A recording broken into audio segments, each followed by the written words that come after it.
I am Mr. Church, and today we're building at Managa Power Station. And I was up here building and I saw something weird, and I've been following a stinking trail, but tonight I need to rest my weary head. But I need a power source, so I'm going to camp outside this substation. Now, a fun fact about substations is all of them in the game you can build at, and they all provide you with 10 power. Just right off the bat, you get 10 power. Now, if someone in the game, on the server, powers up one of the corresponding power station, you get 100 power coming out of your power box for the duration that you're in that server. Most camps that I've ever built don't use more than 10 power. They don't need it. If you needed to farm something, I mean, you're probably not going to pick this spot anyway.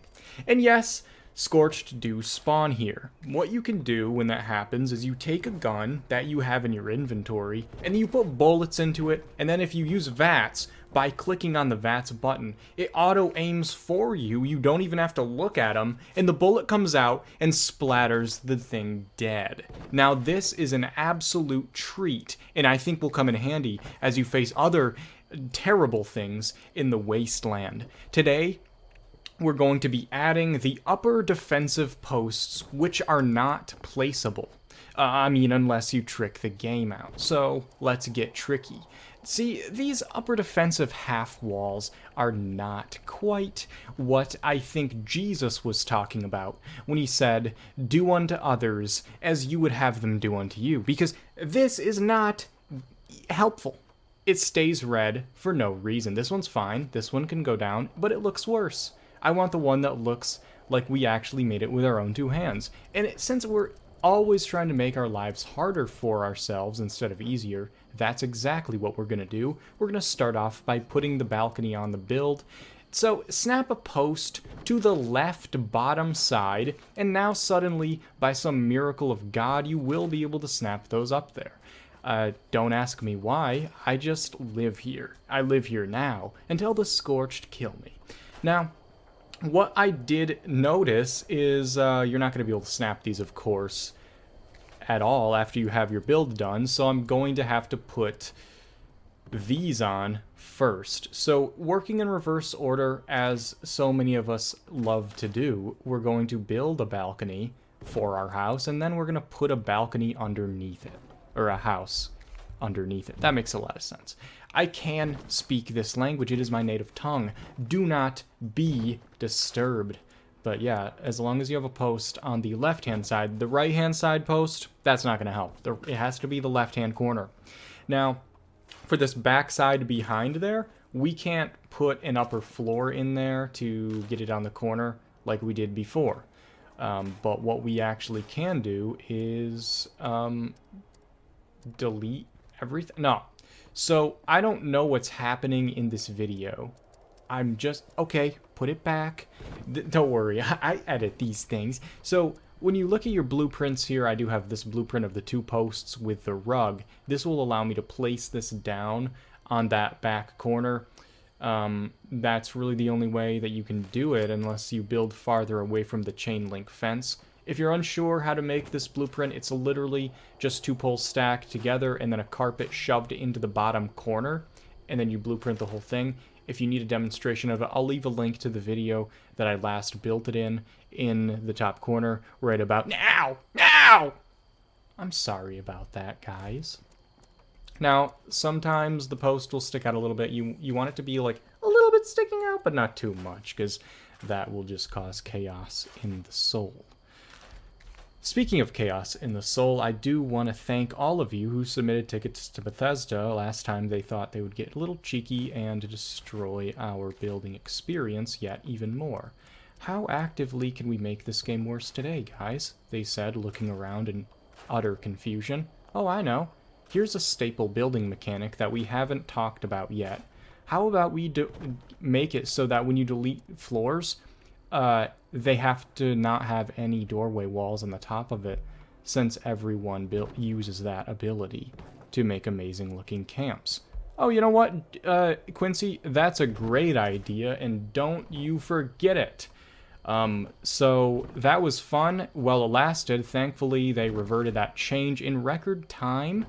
But it's all thanks to you guys who caroned alongside me about this horrible, evil decision that shouldn't have been made in the first place. But, you know, it's a miracle that they listened to us, and I'm very thankful, in fact, that they did that. So, a big shout out in the comments section to Bethesda Gaming Studios for listening to something that we asked for.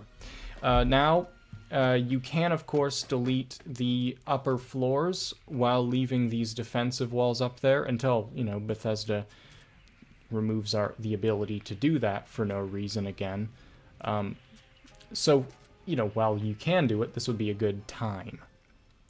So let's just grab this. It may take a couple of tries to get it just where you want it, because you want it to be like, it has to be like sticking out of there a little bit, just enough so that the fence knows it's there, but not enough where it's intersecting. It's a fine balance indeed.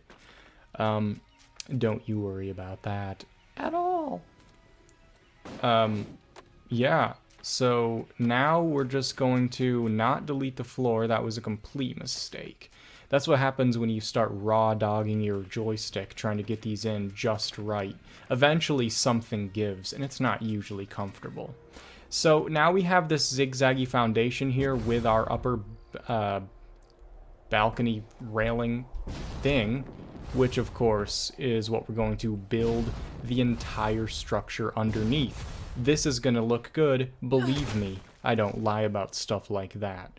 Now, I want to do something a little interesting here. I like this a lot, but I wish we had pallets in the game, but we don't.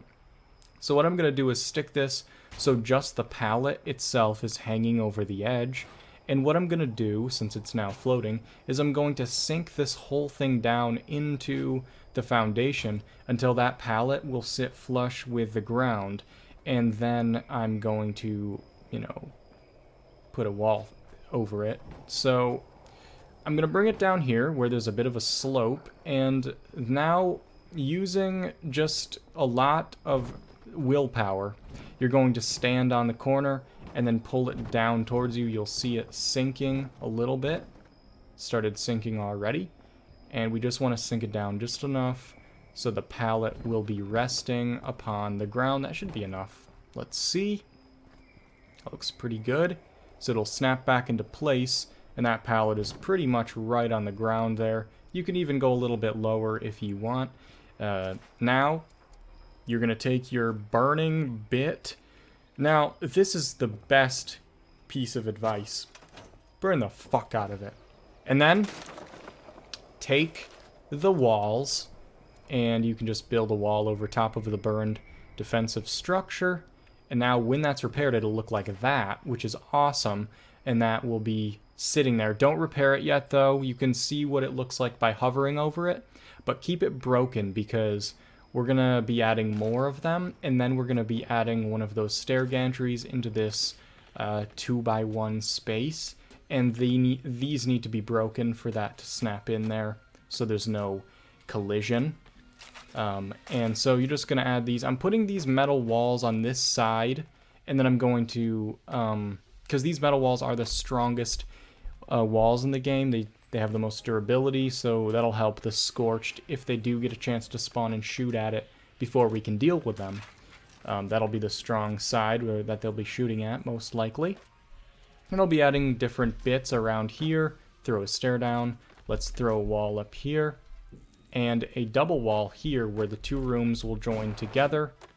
And we're going to do a mix of different patterns, like some warehouse and some shack wall wood, and then on this side facing the road I'm going to take some more of these things and burn the Christ out of them. Now, if you want to know what that looks like, then take a quick trip to hell, and given some of the comments I've been seeing lately, it shouldn't be that difficult to get there. What we're going to do is come down here, and when it's fixed, you're going to see that it looks like these windows will be boarded up. Which of course is the whole idea here. We're making this junky shack next to the power plant that we have decided to live in while we are mooching off the electric company. Now you can snap these stairs in. We're going to do like that. And as you can see, it all's coming together very nicely. Now we will put this in backwards, I guess, because it doesn't want to go the other way. And it's fine. Everything's fine. It's fine. Now, I want to try something a little weird. There's very limited space, but I want a kitchen and I want a chems bench. So I've come out here, I've put this on top, and we're going to make something weird looking together. Now, stand on the edge of the pressure plate, and you'll be able to grab the bottom thing and just click it and set it back down. Over and over, you'll see the thing on the top slowly sinking down into it. And you can like take your time doing this if you want, or you can do it as quickly as possible and mess up. Whatever makes you most happy. I'm all about happiness, as you can probably tell by the tone of my voice. Let's take this inside, put it down, we'll arrange it where we want it later, but that's not looking too shabby. Now, to fix everything, kabam! Look at that, that looks so cool with the different textures sticking out the side. Now, I want to show you a little bit of something. I put the power system in, and to be completely honest with you, I forgot to record that part. I could just tell you that, like, I edited it out because it was better, or I could say that it corrupted, you know, oh, it magically corrupted the one part, but nothing else. But instead I'm going to just say I forgot to record the part where I connect the power up, so I'm going to try to give you a quick rundown of what that looks like without having to completely reconnect it again, because that would be appalling. And so I want to show you what it looks like all around the sides of it first, with all the different textures, and that banister up there looks very cool. But one thing that I noticed, so you'll come in here, and of course we've got some power, and we've got this light switch, which then turns from red to nothing, which shouldn't happen. It should be red or green. So now we know that we've lost power, and the lights that we have are all off for no reason. So what I did to get this here is I put that sign down outside by the power unit, and I put that switch on the sign, and I used it very similar like I used the carpet trick. Again, that last video where I showed the post trick, I show how to do this as well. So if you really need a demonstration of that, you can see how it's done there. But something is happened where there's no power going to that switch. Okay, so sometimes, not every time, but sometimes when I switch servers, the game doesn't realize I'm connected to the power unit here, and I think that's because it's a world item and not a camp item. So what I did was I added this extra little conduit in on the side here. So what I did was, this will allow me to keep the glitched wire attached, so I don't have to redo that every time, but I can take that little tiny piece of wire there that's connected to the conduit, I can scrap it, and I can reconnect it, and that fixes the whole problem.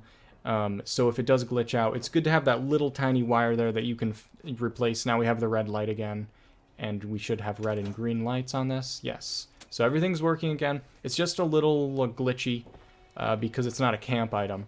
But it is very cool because generators can be expensive. They get broken all the time because mobs immediately will target them first. And they also produce noise, which attracts more mobs to destroy your camp. And, I mean, who can't go wrong with a little free energy, right? And I don't know why there's like a bunch of aircraft flying around my camp, but I wouldn't be too worried about it, you know? That's probably just the wind. So this is the finished product. Now I want to give a few quick tips if you do this build. First of all, don't repair any of those defensive walls until you're finished decorating the inside. Oh yeah, I also made this cool little weapons mount on the back of this truck to kind of watch the road right before we get stuck in the corner here very uncomfortably. So, almost as uncomfortable as watching people in the comments section tell me to stop mocking pedophiles. Because, you know, I'm really going to do that, I'm sure. Yeah. Maybe you instead could not be a pedophile? That's one option. It's only one of many, but that's completely up to you. I'm not part of that situation anyway.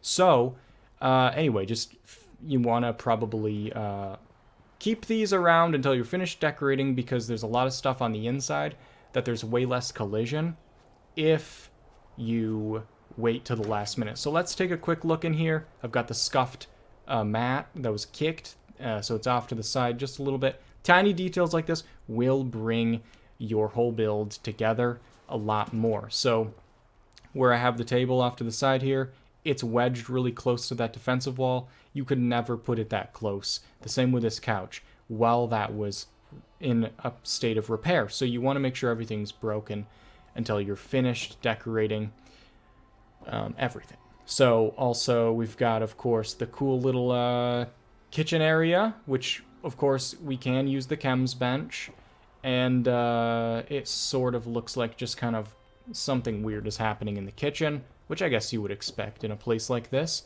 And I love this stove, and it wasn't quite high enough, so I put it up on little pressure plates to kind of look like it's up on those blocks, because you do put wood stoves up on cinder blocks so they don't burn the floor. It's a thing. Don't ask me why. I just told you why. Jesus Christ. Anyway, this is a beautiful little area here. When I say beautiful, you know, that's, yeah. There's a little bit of garbage and trash in the bed, and that's fine. It kind of looks like ashes. It's kind of cool. In here, of course, we have our little weapons workbench, which I'm not getting stuck on. I'm just doing that to demonstrate my agility skills. You can fit through. The egress in this building is fine, okay? So I'd appreciate it if you got off my back about it. That'd be nice. Now we head upstairs, and we have this really nice lookout area where we can say, oh, look out, there's Scorch spawning in again, and we have to kill them. Oh no, now we're out 4 more bullets. And up here, a good place to build stuff. And I mean, there's always the Sims. You could always do that. They don't have Scorch spawning there. And here we have an armor workbench, of course. So all the benches that like I use are in this build, even though it's a very tiny footprint. And that's really a fun little challenge. And of course, we don't have to find a place to put our generator because we don't have one. Again, a very cool and unique mechanic of the game that I haven't really seen a lot of people using, so I thought I'd try to find a way to incorporate it. Back here, we have a little bit of crops, which immediately will get destroyed as soon as the Scorch spawn in. Honestly, I probably wouldn't recommend it building these here at this specific location because they will target them first. Although sometimes you'll spawn in and they'll be dead already. That's always fun. Just a thing to worry about. And you can build in here too. I didn't build in here yet. There's not much you would add to that, I guess, but it's another option. You could definitely add like a bathroom or something in there. It's something. I don't know. I just live here. I really don't live here. This is a video game, and in real life, I live not here. So that was completely a bullshitting lie. So I do apologize if I've pulled the wool over your eyes with my deception, because that's just not something that a human being should do to another human being. It's just not acceptable. But yeah, it's, I think, one of the most unique mechanics of the game, and I thought I've always wanted to build at one of these, but I never really knew what I wanted to build here without it looking too stupid. And I think the trick is to just keep it really small and try to like blend it in with a little tiny warehouse box that they already have here, and just try to bring the rest of it, you know, all together like that. But anyway, guys, I really appreciate you all sticking around and watching a weird-ass man who builds camps and video games. It means a lot to me. It really does. I want to thank you to my patrons for sticking around while I try to learn the English language. It's a real trial. And if you have not already, consider subscribing. It really helps the channel out. And also tell me what your favorite kind of fish is, because I don't really like fish that much. And there's like 5 seconds left where I have to like pretend I actually have something useful to say. And I'll see you in the next video.